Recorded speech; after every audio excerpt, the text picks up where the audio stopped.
Comme ni nga ko waxee c'est perpétuer en réalité la tradition. Parce que je crois bien que c'est pas le président Diomaye qui a fixé la date du 28.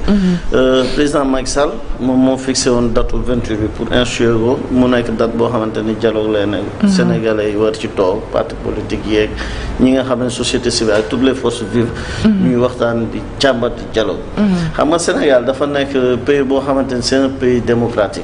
te exemple la au niveau je dirais pas au niveau africain sax mais au niveau mondial. Tout à fait. Exemplarité de démocratie. te démocratie. dafa am canu mbaar bu doy waar boo xamante ni moom mooy waxtaan. dialogue.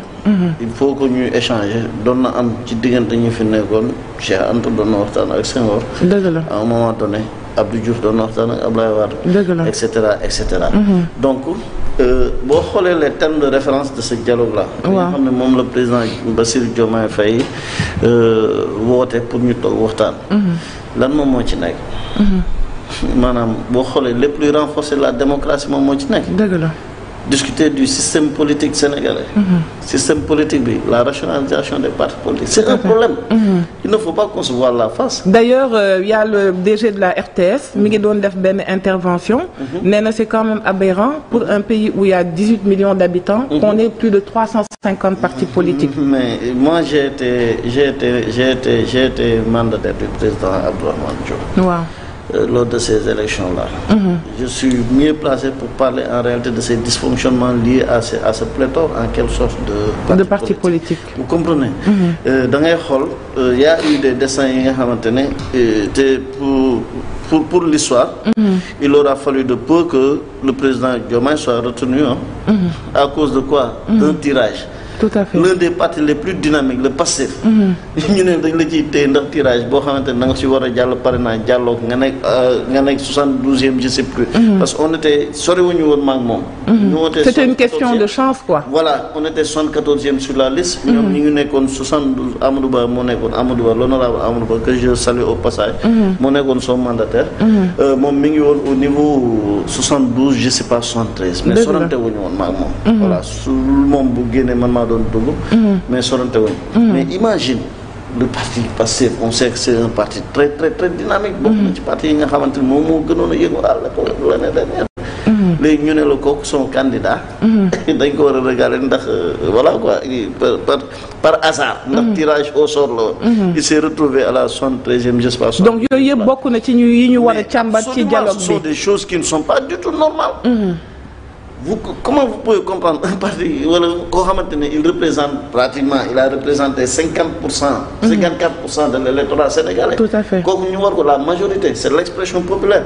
ñu war ko recaler. ndax pour un simple fait d'un tirage au sort. mais ce sont des trucs anormaux ce sont des trucs yi nga xamante ne il faut ñu waxtaanaat. le système du parrainage. dañ ci war a waxtaanaat. parce que notre destin tous. ci la bokk par une machine. Par un logiciel.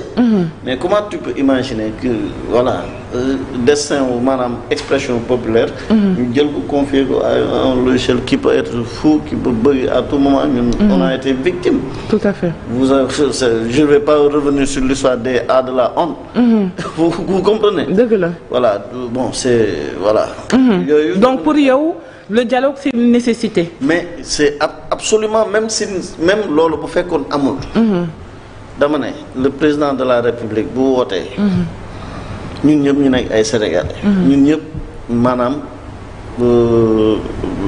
développement Sénégal ak stabilité Sénégal. ñoroño. je pense bien que buñ ñu woowee ñun ñëpp ñu ne nañ waxtaan ci système politique xool na nañuy demee ay élections. xool na nañuy rationaliser les partis politiques xool contrôler ak surtout les enjeux liés aux questions sécuritaires dans la sous-région avec le djihadisme et cetera le terrorisme et cetera. ñu ne la dañu lay woo pour ñu xool na nañu les financements des partis politiques comment on va contrôler ça et cetera. parce que tout ça là c'est soumis à une réglementation. Tout à fait. nan nañ ko encadrer ak parti politique nan la war a mën a mel.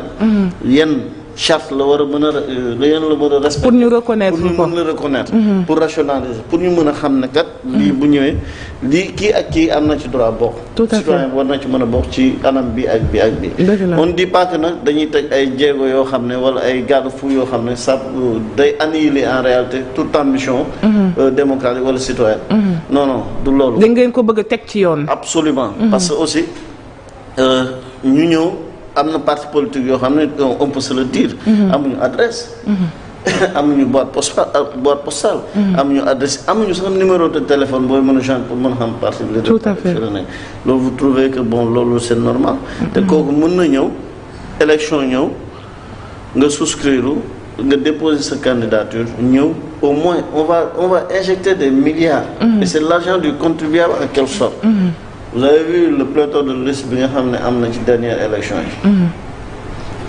en tout cas quand on va dans les urnes c'est très difficile quoi. Mais extrêmement difficile. Affaire bulletin unique tout ça là on doit en discuter mais loolu dafay nekk ci consensus. nekk aussi ci li nga xamante ni ci waxtaan la mën a xaj.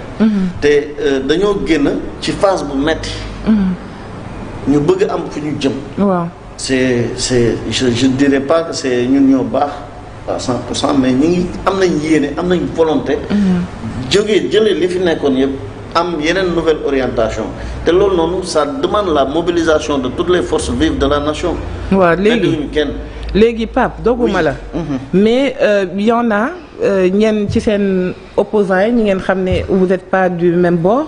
ñu ngi agiter l'idée comme quoi dialogue bi dañ fay dem pour transformer la chose en régime parlementaire le président de la République dafa bëgg gën a jox force le premier ministre Ousmane Sonko yow ban jàngat nga ci doon def. et puis si jamais ça arrivait. mais vous avez vu les termes de référence. c'est ouvert est-ce que gis nga benn yoon bu ñu ci mentionné ne dañoo bëgg a woote pour ñu renforcer les pouvoirs du premier ministre. wala dañoo bëgg comment dire transformer le système présidentiel en système parlementaire vous n'avez pas vu ça. donc loolu noonu ce sont des je pense ce sont des propos politiciens. yi nga xam nañ ko def juste pour semer la zizanie wala yàqu xelu nañu. mais on a le président Diomaye a une bonne volonté. bu muy woote appel au dialogue. ba pare ñoom ñoo institué woon dialogue bi en quelque sorte. ñoom ñoo jàppoon seen président Macky Sall moom moo jàppoon date du 28. nga xam ne.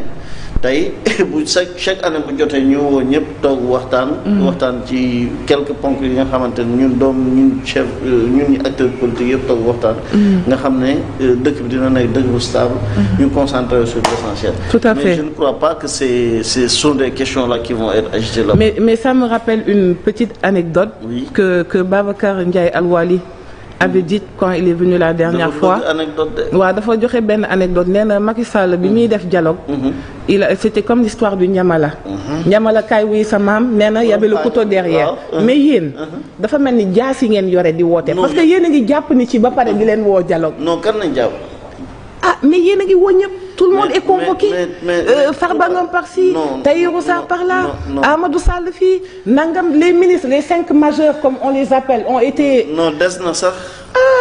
des na sax tous qui ont eu à gérer les deniers publics ça c'est un principe de gestion mais là c'est plus un couteau c'est une hache là c'est une hache là vous en conviendrez avec moi xam nga yow da nga ne ma 5 majeurs mais Macky bu mu ñuy woo ñun dialogue mi ngi woon ñaata emprisonnement c'était plus de 4000 emprisonnements.